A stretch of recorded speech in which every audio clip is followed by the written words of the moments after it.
हम लोग 8 number question खत्म कर चुके हैं।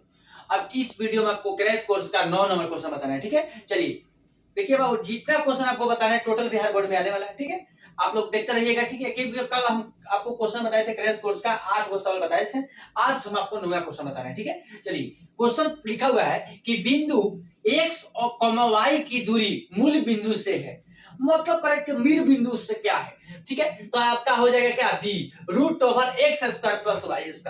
नहीं मतलब जैसे अब बाबू आपका एग्जाम में ऐसे सवाल दिया रहेगा, बोलेगा कि दूरी का मूल बिंदु क्या होगा, तो आपको ये देख लगाना है कि √x² प्लस क्या y², ठीक है। ऑप्शन नंबर क्या होगा बाबू, बी हो, ठीक है।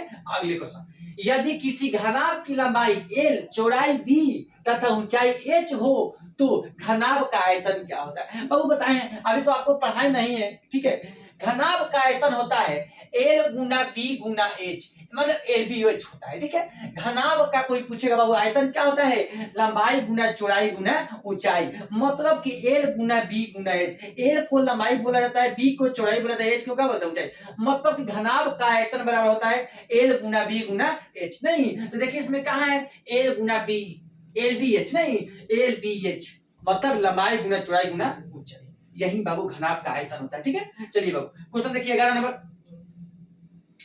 tan 10 degree into tan 15 degree into tan 75 degree into tan 80 degree, ठीक है। चलिए बाबू देखिए इसको बराबर कर दीजिए, तो tan 10 degree tan 10 degree tan 80 degree तो tan 90 डिग्री हो गया, tan 15 डिग्री tan 75 डिग्री ये भी tan 90 डिग्री हो गया। तो आपका बाबू इसको ऐसे लिख सकते हैं 1 गुना 1, tan 90 डिग्री का मान 1 होता है और tan 90 डिग्री का मान क्या 1 होता है, मतलब अब 1 गुना 1 बराबर क्या हो जाएगा 1। तो देखिए कि ऑप्शन नंबर कहां है 1, ठीक है।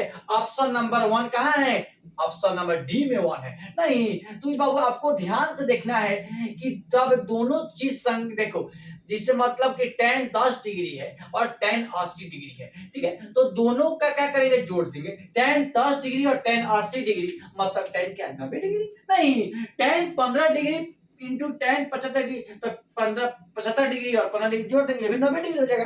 तो tan 90 डिग्री और गुना tan 90 डिग्री, तो tan 90 डिग्री के मान 1, फिर tan 90 डिग्री 1, तो 1 गुना 1 बराबर क्या 1 हो जाएगा, ठीक है बाबू। इतना समझ गए होंगे। तो चलिए तो इसका मान क्या हो जाएगा आपका 1 आ जाएगा आंसर, ठीक है। चलिए ये तो बात समझ में आ गया होगा। चलिए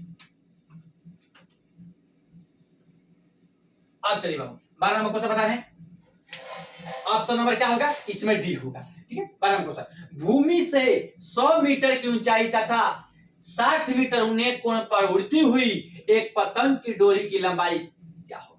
नहीं आपको बाबू देखिए एक आपका भूमि कर देना है 100 मीटर ऊंचाई, 100 मीटर क्या है ऊंचाई है तथा 60 मीटर उन्नत कोण है, मतलब कि बाबू एक डोरी खींचना है, उसको उन्नत कोण ले जाना है, तो 60 डिग्री के एक तरह से आपका क्या बन जाएगा, त्रिभुज बन जाएगा। तो आपका उन्नत कोण हो जाएगा आपका 60 डिग्री कोण ले लेंगे, तो आपको sin 60 डिग्री के मान आपको निकालना होगा। तो आप जब भी आप क्वेश्चन को हल करिएगा और 100 मीटर इसको करिए तो उसका हल करिएगा तो आपका हो जाएगा आंसर 200 बटा क्या √3 आ जाएगा, 200 बटा क्या हो जाएगा √3। ऑप्शन नंबर क्या हो जाएगा बाबू, सी हो जाएगा। चलिए क्वेश्चन देखिए 13 नंबर क्वेश्चन, कि बिंदु 6, -5 का x का नियामक भुज, देखिए नियामक को क्या बोलते हैं बाबू, भुज बोलता है। नियामक भुज क्या होगा, ठीक है बाबू। पहले हम लोग भुज और कोटि समझेंगे। देखिए भुज का मतलब होता है कि जो बिंदु आपको ये संख्या दिया हुआ है, बिंदु जो दिया हुआ है आपको पहला बिंदु यहाँ पर, इसको लोग भुज बोलते हैं और इसको क्या बोलते हैं बाबू, कोटि बोला था, ठीक है। इसको भुज बोलते हैं, इसको कोटि। तो क्वेश्चन क्या कर रहा है कि x का भुज, देखिए ये आपका x का भुज हो गया, ये आपका y का y ये आपका भुज है, ये आपका कोटि है। तो x का भुज पूछेगा तो आपका 6 बताना, कोई पूछेगा y का कोटि क्या होगा तो -5 बताना, ठीक है। बाकी क्वेश्चन करा कि x का भुज क्या होगा, तो x का भुज ये होगा, तो आपका ऑप्शन नंबर क्या 6 होगा आंसर, ठीक है। पहला को बाबू भुज बोला जाता है और दूसरा को क्या, अब कोई पूछेगा बाबू कि y का आपका कोटि क्या होगा, y का कोटि क्या होगा, तो y का कोटि क्या होगा -5 होगा। नहीं भुज और कोटि, मतलब भुज को किए बोलते हैं, कोटि इसको बोलते हैं। नहीं चलिए बाबू क्वेश्चन नंबर 14,